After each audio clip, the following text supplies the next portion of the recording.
Netaji Subhas open university PG MA history first year এবং PG history third paper এর assignment 2025-এর প্রশ্ন উত্তরগুলো নিয়ে আলোচনা করছি এখানে। তো এখানে দেখো সেট ওয়ানে যে সমস্ত প্রশ্নগুলো এসছে, যে 20টি প্রশ্ন, সেগুলো তোমাদের সামনে তুলে ধরছি। এগুলো খাতায় লিখে এবং অন্যান্য সেটের কোশ্চেনগুলো তোমরা কালেক্ট করে তারপরে পরীক্ষাটি দেবে। এর আগে আমি সিসি ওয়ান মানে তোমাদের যে ফার্স্ট পেপার এবং সেকেন্ড পেপার সেগুলোর অ্যাসাইনমেন্টের কোশ্চেন অ্যান্সার দিয়ে দিয়েছি। এখন থার্ড পেপারটি নিয়ে আলোচনা করছি। দেখো, প্রথম যে প্রশ্ন এসছে, কোন পরিপ্রেক্ষিতে রবীন্দ্রনাথ ঠাকুর তার নাইটহুড উপাধি ত্যাগ করেন? উত্তর হবে জালিয়ানওয়ালাবাগ হত্যাকাণ্ড। পরেরটি, কে 1939 সালে ত্রিপুরী কংগ্রেসের অধিবেশনে সভাপতি নির্বাচিত হয়েছিলেন? উত্তর হবে সুভাষচন্দ্র বসু। পরেরটি, ভারতীয় জাতীয়তাবাদ সম্পর্কে কেমব্রিজ স্কুল অফ থট এর প্রথম সমালোচনা করেন কোন ভারতীয় চিন্তাবিদ? উত্তর হবে অনিল শীল। এরপরে দেখো, 1932 সালে পুনা চুক্তির প্রধান স্বাক্ষরকারী কে কে ছিলেন? উত্তর হবে আম্বেদকর ও গান্ধী।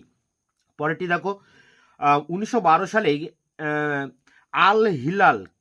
আল হিলাল সংবাদপত্রের প্রকাশনা করেছিলেন? উত্তর হবে মৌলানা আবুল কালাম আজাদ। পরেরটি দেখো রয়েছে, কখন লখনৌ চুক্তি স্বাক্ষরিত হয়েছিল? উত্তর 1916 সালে।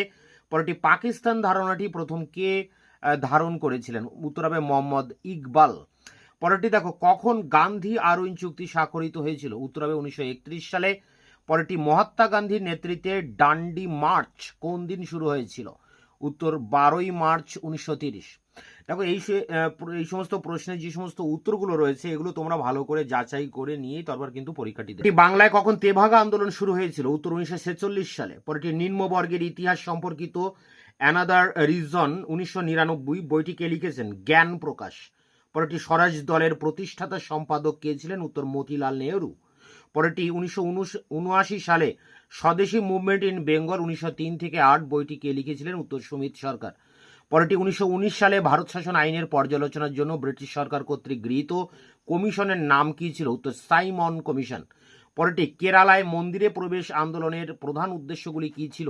উত্তর অস্পৃশ্যদেরকে হিন্দু মন্দিরে এবং রাস্তায় প্রবেশাধিকার দান। পরেরটি, 1892 সালে বেঙ্গল কেমিক্যাল প্রতিষ্ঠা করেন কে? উত্তর হবে আচার্য প্রফুল্ল চন্দ্র রায়। পরেরটি, 1928 সালে কে নেহেরু রিপোর্ট তৈরি করেছিলেন? উত্তর হবে মতিলাল নেহেরু। পরেরটি, ভারতের লৌহ মানব হিসেবে কে পরিচিত? উত্তর হবে সর্দার বল্লভভাই প্যাটেল। প্রশ্ন, কবে খিলাফত আন্দোলন শুরু হয়েছিল? উত্তর 1920 সাল। পরেরটি, অসহযোগ আন্দোলনের সময় ভারতের গভর্নর জেনারেল কে ছিলেন? উত্তর লর্ড চেমসফোর্ড। এই ছিল পিজি হিস্ট্রি ফার্স্ট ইয়ারদের থার্ড পেপারের অ্যাসাইনমেন্টের ফার্স্ট সেটের কোশ্চেন অ্যান্সার। এগুলো সংগ্রহ করে পরীক্ষার প্রিপারেশন নাও। দেখা হচ্ছে অন্য ভিডিওতে। ততক্ষণে চ্যানেলকে সাবস্ক্রাইব করে রাখবে, বন্ধুদের কাছে শেয়ার করবে। ভিডিওটি ভালো লাগলে অবশ্যই একটা লাইক দেবে।